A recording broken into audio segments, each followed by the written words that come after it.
La première ligue va commencer, je vais vous donner mon pronostic de cette saison et n'hésitez pas à me donner le vôtre en commentaire. Alors pour l'occasion, petit maillot d'Arsenal évidemment. Et justement c'est une très bonne transition parce que moi je vois les Gunners finir premier cette saison en première ligue. Donc devant notamment Liverpool, on sait que Arsenal ça a quand même fait un bon mercato, la recrue phare Victor Gyökeres, il a confirmé clairement en Champions League, il a montré qu'il avait le niveau face à des grandes équipes européennes, notamment avec son triplé contre Manchester City. Après, il faut pas oublier que la dernière fois qu'il était en Angleterre, c'était en D2 à Coventry. Donc il va quand même falloir confirmer. Après, bon, évidemment, il y a des très bons joueurs. On peut penser à Raya, on peut penser à Odegaard, on peut penser à Merino, à Declan Rice, à Saka notamment.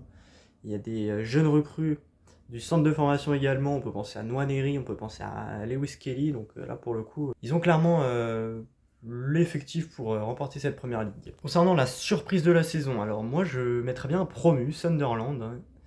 Sunderland, je les vois bien top 12, honnêtement, et même peut-être plus haut, parce que quand on regarde le mercato qu'ils ont fait, ils recrutent du Granit Xhaka, donc ça c'est très bien pour l'expérience.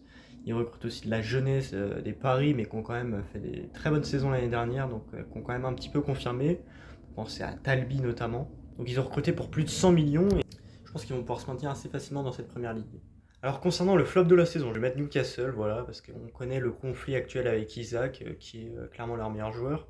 Newcastle est plutôt gourmand pour la vente de son joueur. Un petit peu à l'image du FC Nantes avec Mathis Ablin. Je pense que cette saison ça va être un peu compliqué, même si l'effectif quand même il reste très bon, il est très homogène, il y a de la qualité sur tous les postes, mais il n'y a pas forcément de superstar quelque part, mais vraiment tout est équilibré dans l'équipe, donc ça c'est très bien.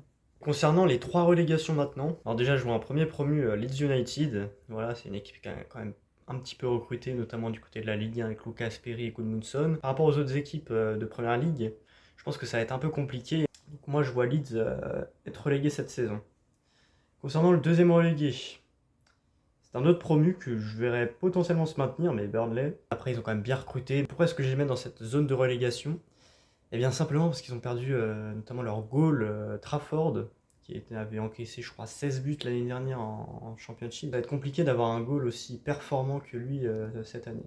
Et le dernier, Fulham, voilà, parce que c'est une équipe qui a quand même fait une bonne saison l'année dernière. Je sais pas, je trouve l'effectif, c'est un peu compliqué. C'est pas forcément une équipe avec des excellents joueurs qui fait un bon mercato, qui mise peut-être plutôt sur l'expérience. Et bon, derrière, je sais pas, moi je pense que c'est une équipe à terme, malheureusement, qui va pas monter dans la hiérarchie de la première ligue jusqu'à des places européennes. Mais je les vois plutôt s'enliser dans ce classement et jusqu'à dégringoler dans la zone de relégation.